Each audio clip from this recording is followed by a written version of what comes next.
Выступить в поэтическом конкурсе изъявило желание рекордное количество чтецов. Попробовала себя в чтении стихов и наш корреспондент Гульфия Сафина. И туган тель, и матур тель, эткень энкеннің теле. Первые, самые главные строки стихотворения Габдуллы Тукая давно стали гимном всего татарского народа. И переводятся они как и родной язык, и красивый язык, язык твоих папы и мамы. В Самаре подвели итоги конкурса татарской поэзии.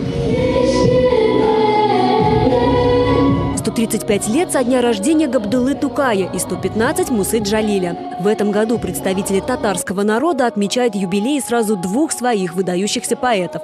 Поэтому третий самарский, а теперь и межрегиональный конкурс татарской поэзии посвящен в этом году их именам. Это величайшая гордость нашего народа. И мы соединили двух этих поэтов в одном мероприятии.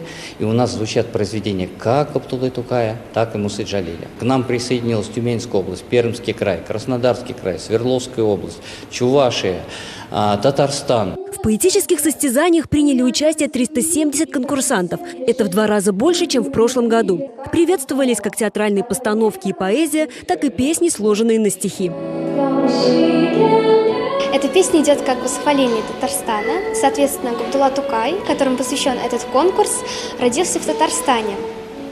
Вот, соответственно, мы восхваляем его родную землю. На удивление, на всех конкурсах как-то волнуешься, здесь какая-то такая своеобразная атмосфера, семейная. Ну, из-за того, что я учусь в татарской школе, было намного легче учить татарский стих, но трудности были. Я учусь еще, только это выразительно рассказывать стихи. Было трудно, было много конкурсантов.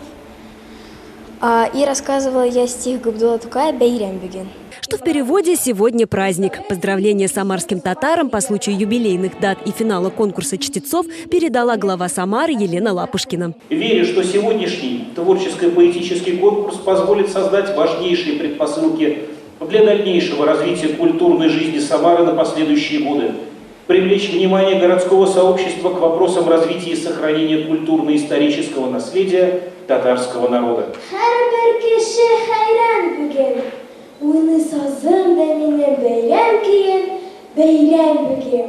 Финальным концертом конкурс не завершился. Теперь наступает этап рисунков. На произведения известных татарских писателей детям предлагается нарисовать иллюстрацию. Подводить итоги будут онлайн на сайте организаторов.